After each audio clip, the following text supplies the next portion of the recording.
नमस्कार।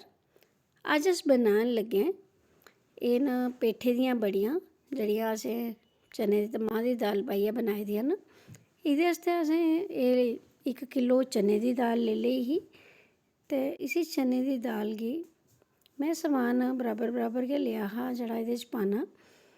एह् कोई में 1 किलो चने दी दाल ते 2 किलो मांह् दी दाल।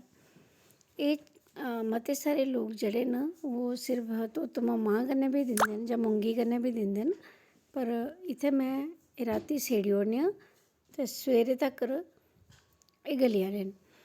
1 किलो असें पाई लेई एह्दे च चने दी दाल ते 2 किलो पानी हून मांह् दी दाल। इत्थै में दले दे मांह् लेदे न, तुस चाहो ते साबते मांह् बी लेई सकदे हो, पर दले दे मांह् जेह्ड़े न ओह् तौले गली जंदे न। पर किश लोक केह् करदे न कि उ'ऐ धोतुआ मांह् लैंदे न जिंदा छिलका नेईं होंदा, पर में एह्दियां जेह्ड़ियां बड़ियां दिन्नी आं ओह् में छिलके समेत गै दिन्नी आं, क्योंकि छिलका बी फाइबर दा ही कम्म करदा। बस हून असें इसी खु'ल्ला पानी पाइयै सेड़ी ओड़ना। बक्खरियां बक्खरियां बड़ियां बी दित्तियां जाई सकदियां, जि'यां मुंगी दी बड़ियां बी दिंदे न जां सिर्फ मांह् दियां बड़ियां बी दिंदे न, पेठा पाइयै बी दिंदे न जां केईं लोक घिया लौकी पाइयै बी दिंदे न। आखने दा मतलब एह् ऐ कि जेह्ड़ियां पेठे दियां बड़ियां न ओह् म्हाराज इ'नें दिनें गै दिंदे न, बसाखी दे बाद चानना पक्ख तक। ते इ'यां एह् दिक्खो हां एह् धोतुआ मांह् न, एह्दियां बड़ियां बी में दिन्नी आं, पर एह्दियां बड़ियां में कल्ले एह्दियां गै पेठा पाइयै निं देनियां। फिर असें लौकी जां घिया पाई लैना, घरै दा घिया होए कोई नरम ओह् पाइयै देनियां, ओह् बी बड़ियां नरम होंदियां ते सोआदलियां होंदियां। हून असें बस एह्दे च पानी पाई लैना। पैह्लें इसी शैल करियै में धोई लैना, धोइयै ओह्दा पानी कड्ढी लैना। केईं बारी इं'दे पर पालिश बगैरा होए दा होंदा, ते एह् दिक्खो है ना, एह् पानी में नथारी लैना ते फ्ही मुड़ियै सेड़ी लैना पानी पाइयै। एह् जेह्ड़ियां बड़ियां न इ'नेंगी शायद साढ़े प्हाड़ी लाकें जिनें दिनें मतियां सुख सुविधां नेईं होंदियां, चीजां मतियां शायद मौके पर सब्जियां इन्नियां थ्होंदियां निं होनियां, ते लोक मतियां सारियां सब्जियां सुकाइयै रक्खी लैंदे हे। उ'आं गै दालें दियां बड़ियां जां बक्खरी बक्खरी दालें दियां बड़ियां पाइयै रक्खी लैंदे हे। अज्ज मते लोकें गी शायद इं'दियां बड़ियें दा सोआद निं आंदा, पर जिनें लोकें गी आंदा ओह् इसी बक्खरियां बक्खरियां सब्जियां बनाई बनाई खंदे, सलूने बनाई बनाई खंदे न, ते इं'दा सोआद गै बक्खरा होंदा अगर एह् स्हेई बनन। किश लोक ते आखदे म्हाराज एह् जेह्ड़ियां बड़ियां होंदियां न पेठे दियां, एह् जेह्ड़े लोक मीट शीट खंदे न उसी बी मात करदे न। एह् दिक्खो में छिलका जेह्ड़ा ऐ एह् में एह्दे बिच्च गै रैह्न देना, एह्दे च पाइयै गै बस में पी लैना, इसी कड्ढने दी कोई लोड़ निं ऐ। किश लोक कड्ढदे बी हैन, अगर तुहानूं नेईं पसंद। एह् दिक्खो गली गेदी ऐ दाल बिल्कुल, इसी पाइयै गै पीना में। एह् रातीं भर में सेड़ी लेई ते हून बस इसी असें 1-2 पानी च फ्ही धोई लैना। केईं बारी अगर अस इसी नेईं धोचै ते फ्ही केईं बारी मुश्क रेही जंदी जां स्मैल रेही जंदी ऐ, उस चीज़ गी छोड़ने आस्तै बस असें हून इसी शैल करियै 2-4 पानियै च धोइयै फ्ही असें इसी मिक्सी च गै पीना। में लोक वैसे कुंडे डंडे करदे न, स्हेई तरीका उ'ऐ ऐ, पर इन्ना टाइम कुत्थै, नौकरी करने गी बी दौड़ने पौंदा। मिक्सी च करियै में ते बस पेठा छूरियै फ्ही में देई लैन्नी आं। एह् छिलका जेह्ड़ा ऐ एह्दे बिच्च गै रैह्न देना में। एह् दिक्खो एह् छिलके समेत गै पीने लाई दियां। एह् थोह्ड़ी थोह्ड़ी पाई पाइयै मिक्सी च असें हून पींदे जाना।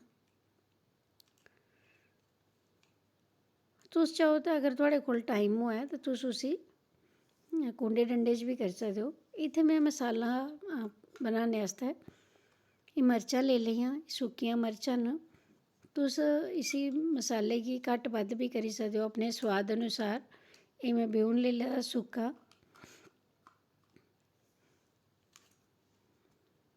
इसी असें जरा जरा सेक दोआना जिसले तक कि खुशबू आना शुरू होई जाए। एह् में लेई लेआ जीरा,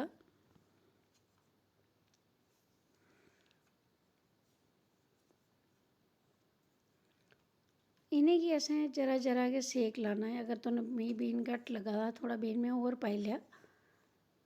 तो बाकी मसाले भी असें कन्ने कन्ने के पाई लैने न। उन्हें भी थोड़ा नेहा असें गर्म कर लेना। ये दुई लाल मिर्च भी पाई ली मैं।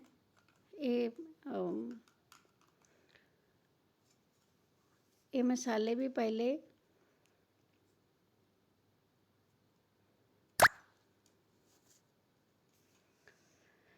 इयां के बखरे बखरे मसाले पाइए असें इसी इमें थोड़ी हिंग भी पाई ली है बिच।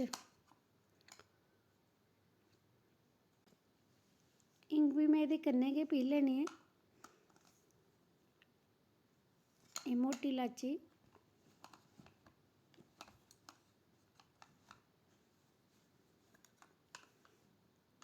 ये जेह्ड़े काले मर्च न ये मैं थोड़े साबत भी रखने न, थोड़े मैं ये बिच भी पी लैने। दरअसल मर्च ये जेह्ड़ियां बड़ियां न ये मिगी तिक्खियां तिक्खियां गै पसंद न। तुस चाहो ते एह्दा मसाला पांदे टाइम घट्ट बद्ध भी करी सकदे हो। अगर मिगी लग्गग कि मसाला ज़्यादा बनी गेआ फिर असें एह्दे च थोड़ा गै पाना। ये दाल मेरी पीइयै मैं त्यार करी लेदी है। ते बस ये दिक्खी लैओ एह् साढ़ियां द्रुब्बां कोला फुल्ल भी त्यार करी लेआ मैं कन्नै गै। इ'नें जेह्ड़ियां बड़ियां न एह्दा स्हेई मौसम जेह्ड़ा ऐ एह् बैसाखी दे बाद ये अप्रैल म्हीना गै होंदा। ते शुक्र शनिवार दा लोक एह्दे च परहेज करदे न। इक पेठा मैं लेई लेआ।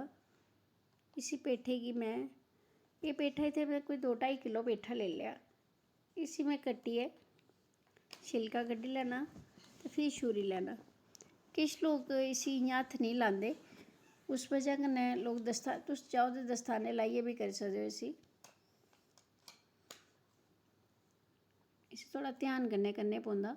एह् थोड़ा सख्त होंदा छिलका एह्दा।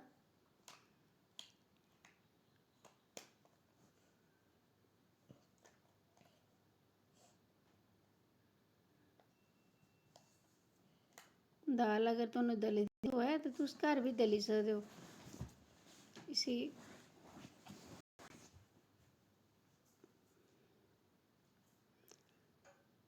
इत्थै जेह्ड़ी मैं दाल लेई एह् 2 किलो मांह् दी दाल ते 1 किलो चने दी दाल। एह्दे च मैं 2.5 किलो पेठा लेआंदा हा। साफ सूफ करियै हार्डली कोई 2 किलो ही बचेआ होना जां 2.25 किलो बचेआ होना। इसी मैं छूरियै बस हून इसी मैं मलाई लैना। इसी फैंटी लैना मैं शैल करियै। जियां जियां मैं पेठा करदे जाना उ'आं उ'आं एह्दे बिच पाई लैना मैं। एह्दे च नमक लून जेह्ड़ा ऐ ओह् तुसें घट्ट गै रक्खने पौंदा। एह् साबते काले मर्च पाई ले मैं। एह् मसाला पाई लेआ जेह्ड़ा पीता हा मैं। एह्दे च लून तुसें घट्ट रक्खने पौंदा। केईं बारी जिसलै तुस सब्जी बनांदे हो ते चेता बी भुल्ली जंदा कि बड़ियें च बी पैह्लें बी तुसें लून पाए दा हा। दाल तुसें उ'आं गै पीनी ऐ जि'यां तुस भल्लें दी दाल पींदे हो। जेह्ड़े लोग बनांदे होने उ'नेंगी ते पता गै। जेह्ड़े नेईं बनांदे जां जेह्ड़े पैह्ली बारी बनान लगे उ'नेंगी सनान लगी ऐं कि दाल तुसें उ'आं गै पीनी ऐ। आस्ता आस्ता एह् दाल जेह्ड़ी ऐ पेठा पाने दे बाद होर पतली होंदी जंदी क्योंकि पेठे गी नमक लगदा जेल्लै लून लगदा ओह् पानी छोड़ना शुरू करी दिंदा।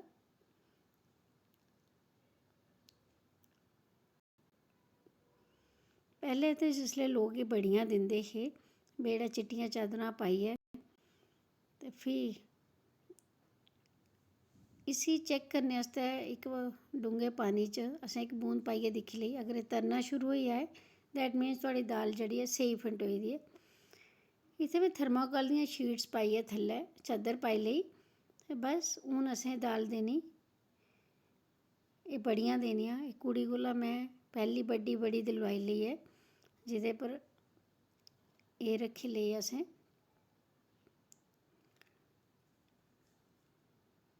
द्रुब्ब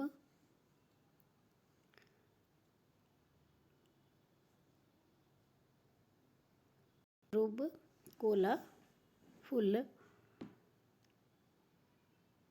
ते मोली कन्नै इसी लपेटी लैंदे। मोली मतलब पूजा आह्ला धागा। ते बस इक इक करियै असें दोआंदे जाना इसी दिंदे जाना असें। एह् जेह्ड़ी द्रुब्ब होंदी ਇਹ ਆਖਦੇ ਸੁੱਖ ਸਮਰਿੱਧੀ ਦਾ ਪ੍ਰਤੀਕ ਹੁੰਦੀ ਹੈ। ਉਸ ਵਜ੍ਹਾ ਨਾਲ ਇਸ ਦਿਨ ਫੁੱਲ ਜਿਹੜਾ ਹੈ ਇਹ ਪ੍ਰਸੰਨਤਾ ਦਿੰਦਾ, ਖੁਸ਼ੀ ਦਾ ਪ੍ਰਤੀਕ ਮੰਨਿਆ ਜਾਂਦਾ। ਮੋਲੀ ਜਿਹੜੀ ਹੈ ਇਹ ਆਖਦੇ ਭਗਵਾਨ ਸਾਡੀ ਕਿਸੇ ਵੀ ਬੁਰਾਈ ਕੋਲੋਂ ਰਕਸ਼ਾ ਕਰਦੀ ਹੈ। ਤੇ ਕੋਲਾ ਜਿਹੜਾ ਹੈ ਉਹ ਨਜ਼ਰ ਕੋਲੋਂ ਵੀ ਬਚਾਉਂਦਾ, ਜਾਂ ਕਈ ਵਾਰੀ कोई उहो जी परछाई ਉਹਦਾ ਦੋਸ਼ ਵੀ ਹਟਾਉਣ ਵਾਸਤੇ। ਬਸ ਇ'यां करी करी असें दिंदे जाना है। बड़ियां ਜਿਹੜੀਆਂ ना कुसै दे घर जिसलै ब्याह होने तो बाद भी तोरण थल्ले बड़ियां रखदे न।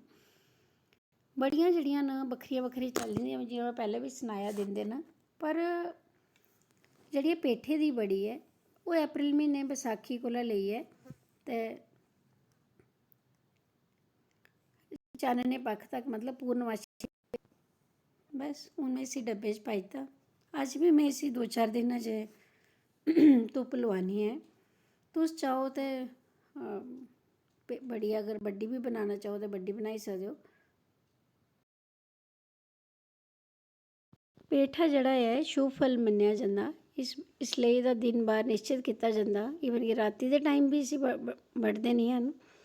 एह् मेरियां पिछले साल दियां बड़ियां न जेह्ड़ियां मैं दित्तियां अजें तक बी हैन। एह् तोतुआं तुस चाहो ते इंदियां भी, जां बक्खरे बक्खरे कम्बिनेशन बनाइयै भी दालें दियां बड़ियां दित्तियां जाई सकदियां। एह् मेरियां जेह्ड़ियां बड़ियां न एह् साल भर रौह्नियां न। इ'नेंगी असें बक्खरे बक्खरियां रसलियां सब्जियां सलूने बनाई खाना। उम्मीद करङ तुस बी बनागे। एह् साढ़े डुग्गर दे सोआद न, सलूने न। तुं'दा